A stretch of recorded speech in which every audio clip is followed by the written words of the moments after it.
네, 안녕하십니까. 부동산 전략가들의 김태준입니다. 오늘 이 시간에는 2024년도에 부동산 가격이 강남을 제외하고 가장 많이 오른 지역이 아마 성동구입니다. 이 성동구에 대해서 좀 얘기를 해보려고 하는데요. 제가 공시지가 2025년도 공동주택가격 공시지가 탑10 10개를 보니까 한남동이라든지 강남, 서초구에 다 몰려 있습니다. 하지만 탑10 중에 2개 구역, 그러니까 7위와 9위가 아크로 서울 포레스트 그리고 갤러리아 포레입니다. 성동구 지역이 이 두 군데를 차지하고 있는데요. 서울에서 강남을 제외하고 탑10에 올라간 지역은 성동구라고 볼 수 있습니다. 그만큼 강남과 비견될 수 있는 지역이 성동구가 아닌가 싶습니다. 그래서 오늘 이 시간에는 성동구 지역을 설명을 드리려고 하는데요. 성동구 지역은 말 그대로 강남과 비교되다 보니까 많은 돈이 들어가야 되는 지역입니다. 하지만 많은 돈이 아니라 적은 돈으로도 성동구에 내 집 마련할 수 있는 방법이 있지 않을까 해서 오늘 영상을 찍게 되었는데요. 아마 조합원으로 들어가는 방법이 적은 금액으로 성동구에 내 집 마련 또는 성동구 지역에서 투자할 수 있는 방법이 아닌가 이런 생각이 듭니다. 그래서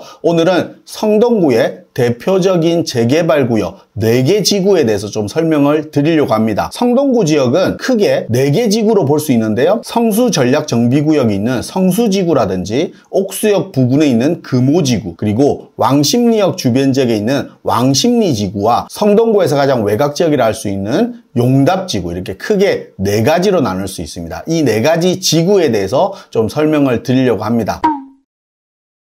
그럼 첫 번째 지구로 성수지구인데요. 성수지구는 77층 높이로 우리가 올라갑니다. 아파트가 완성될 예정이라고 합니다. 한강변을 끼고 있고, 그리고 서울숲이라든지 바로 옆으로, 그리고 공시지가 탑10에 2개나 들어가는 갤러리아 포레라든지 아크로 등이 형성되어 있어서 앞으로는 강북권 지역에서 랜드마크 지역이 되지 않을까 이런 생각을 해보는데요. 지금 성수동 같은 경우는 빌라 기준으로 한 20억 중반 정도 합니다. 아마 투자금은 많지만 강북, 한강변을 노리신 분들은 앞으로의 가치가 더 우수하다라고 볼 수 있으니까요. 그래도 접근하셔도 괜찮지 않을까라는 생각은 해봅니다. 강북 지역에서는 한남 뉴타운과 더불어서 가장 부촌으로 형성될 지역이 성수전략정비구역이다 이렇게 보시면 될 것 같습니다. 그래서 투자금 자체는 좀 많이 듭니다. 빌라 자체가 20억 중반대이기 때문에 접근하기가 쉽지 않지만 내가 이 지역에서 꼭 거주를 하면서 앞으로의 가치를 그대로 누리겠다라고 하시는 분들은 아마 이 지역을 좀 접근하셔도 괜찮지 않을까 이런 생각을 합니다. 두 번째 지역은 금호지구인데요. 금호지구는 압구정동을 건너편에 두고 있는 금호지구입니다. 금호동 지구는 많은 재개발들이 추진됐고 완성되어 있습니다. 지금 추진되는 구역이라고 보면 금호역 일대에 있는 이렇게 16구역, 21구역, 23구역이 진행 중인데요. 16구역 같은 경우는 관리 처분 인가가 끝나 있고 지금 2주 철거를 하고 있습니다. 그렇기 때문에 곧 아파트가 완성될 예정이라고 보시면 될 것 같고요. 23구역 같은 경우는 공공재개발로 추진을 하고 있다 보니까 조합과 그 주민들 사이에서 반대와 찬성이 서로 맞물려가고 있다고 보시면 될 것 같습니다. 그러다 보니까 속도가 좀 더 늦은 부분들이 아마 단점으로 지적되지만 결국 23구역도 어떤 방식, 그러니까 공공재개발이 아니라 다른 방식으로도 재개발이 추진될 가능성이 있는 지역이 아닌가 싶습니다. 하지만 금호지구에서는 좀 속도감은 좀 느린 편이다라고 보시면 될 것 같아요. 그래서 금호지구에서는 21구역이 투자성이나 앞으로의 가치를 봤을 때는 좀 높지 않을까 이런 생각이 듭니다. 21구역 같은 경우는 1219세대가 들어가기 때문에 대단지 아파트가 들어간다고 볼 수 있고, 그리고 한강 구릉지다 보니까 조합원들한테 들어가는 부분들은 대부분 다 한강 조망을 가질 겁니다. 그렇기 때문에 한강 조망이란 건 남향에 우리가 압구정동을 바라본다라고 할 수 있겠죠. 그러다 보니 21구역은 지금보다 앞으로 아파트가 완성되었을 때 가치가 훨씬 더 높아지지 않을까 이런 생각이 듭니다. 또한 21구역 같은 경우는 신통기획으로 추진하는데도 불구하고 토지거래 허가구역으로 묶여있지 않습니다. 그렇기 때문에 투자로도 자유롭게 지금 거래를 할 수 있는 지역입니다. 하지만 조합 설립 인가가 나 있고 지금 시공사 선정을 위한 입찰 준비를 하고 있는 과정이기 때문에 투자금은 조금 더 많이 든다라고 볼 수 있습니다.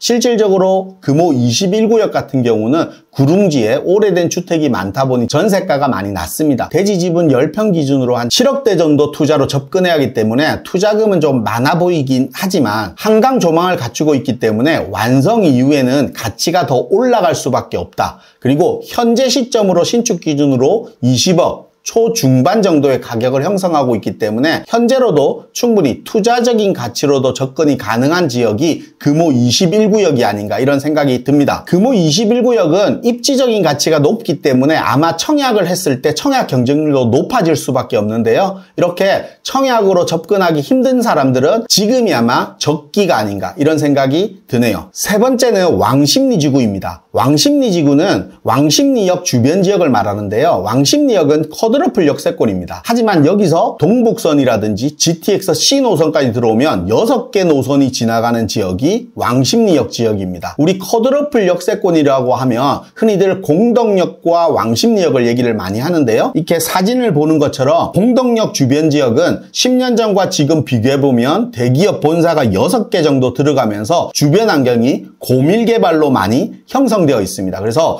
주변 지역의 주변 재개발도 활성화되고 주변 여건도 훨씬 더 좋아진 것을 볼 수 있는데요. 지금 왕십리역을 10년 전 사진과 비교해보면 지금 거의 변화된 모습이 없는 걸 볼 수 있습니다. 그만큼 왕십리 지역은 개발이 아직까지 덜 되어 있는 지역이다. 우리가 흔히들 말하는 유망지역이라고 볼 수 있습니다. 왕십리 지역은 교통의 중심지이다 보니까 많이 가격을 상승했다라고 판단하시는 분들이 있지만 아직까지는 유망지역으로 개발 계획들이 훨씬 더 많이 있는 지역이 왕십리 지구가 아닌가 이런 생각이 드는데요. 왕십리 지구 주변 지역으로 보면 성동구청 부지에 컨벤션 센터라든지 고밀개발 등을 하는 거고요. 그리고 횡당 7구역이 우리가 지금 최대 경쟁률이 500대 1이 나올 정도로 높은 수요들이 차는 지역이고 왕십리 특별 4구역 바로 왕십리역 아래쪽에 붙어있는 지역입니다. 이 지역을 55층으로 복합 개발을 할 예정입니다. 그래서 앞으로 변화가 많은 지역이 왕십리 지역이 아닌가 이런 생각을 하는데요. 아마 가장 성동구에서 가격 변화도 많이 일어날 지역이 왕십리 지구라고 보시면 될 것 같습니다. 그래서 왕십리 지구는 성동구 지역 내에서도 중심 상업 업무지구와 교통의 중심지 역할을 할 지역입니다. 이 지역 내에서 개발이라고 하면 위쪽으로 보이는 하왕신 9구역이라든지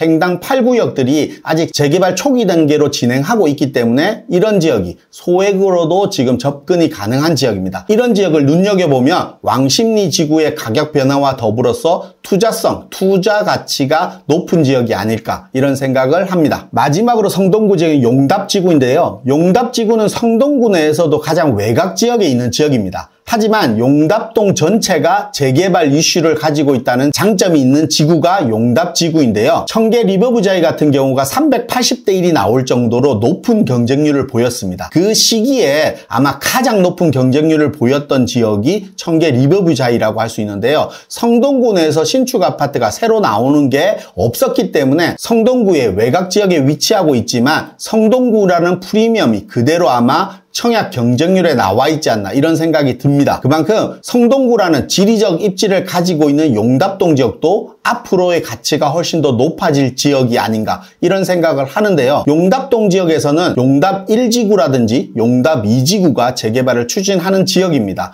용답 1구역 같은 경우는 동의율이 65% 정도, 용답 2구역 같은 경우는 동의율이 50% 조금 넘게 나왔던 지역입니다. 하지만 재개발을 하다 보면 대부분 다 반대 세력이 있기 마련입니다. 두 군데 다 반대 세력들이 조금 더 있었던 지역인데요. 그래서 반대율이 30% 정도 나왔기 때문에 신속통합기획으로 추진이 잘 안 됐던 지역입니다. 하지만 재개발에서 이런 반대들이 없는 지역은 없습니다. 어떤 지역도 반대들이 있기 때문에 이 반대를 어떻게 찬성으로 끌고 가면서 재개발을 순조롭게 갈 수 있느냐는 조합에서 추진하는 방향성이라고 할 수 있겠죠. 지금 용답동 같은 경우는 7월 달부터 연번동이 징수를 할 수 있기 때문에 그 기간 동안 집행부에서 여러 가지 방안들로 반대를 찬성으로 돌리기 위한 노력들을 하고 있는 지역입니다. 특히 용답동 같은 경우는 지리적으로 보더라도 중랑천 개발이라든지 중랑물재생센터 개발이라든지 그리고 장안평역의 36층의 복합 업무 상업시설의 개발 등이 용답지구의 가치를 더 높이는 또 주변 개발이 아닌가 이런 생각도 듭니다. 그리고 용답동 지역 같은 경우는 서울시에서 재해관리구역으로 지정된 지역입니다. 우리가 재개발이라고 하는 것은 흔히들 주차가 힘들고 그리고 침수지역이라든지 반지하비율이 높은 지역, 그러니까 거주하기 불편한 오래된 지역들, 이런 지역들을 하는 게 재개발입니다. 용답동이 그런 재개발구역으로서 재해관리구역으로 지정되어 있다는 것은 재개발이 시급하다는 뜻입니다. 서울시도 어떻게든 용답동 지역을 재개발을 추진해서 이 지역을 변화시키려고 노력하고 있는 부분이기 때문에 아마 집행부에서도 이 부분을 감안해서 반대 세력을 찬성으로 전환시킨다라고 하면 올해 재개발 추진이 가능해질 지역이 아마 용답동 지역이 아닌가 싶습니다. 이렇게 용답동 지역은 성동구 내에서도 재개발 추진이 가장 초기에 있다 보니까 가장 저렴한 금액으로 성동구에서 접근할 수 있는 지역이 용답동 지역입니다. 그래서 아마 지금 영상을 보시는 분 중에 내가 성동구 지역 내에서 투자로 아니면 내 집 마련을 접근하시고 싶으신 분들은 용답지구를 유심히 보면 아마 내 집 마련과 성동구 내에서 내 주택을 가질 수 있는 방법이 아닌가 이런 생각을 가집니다.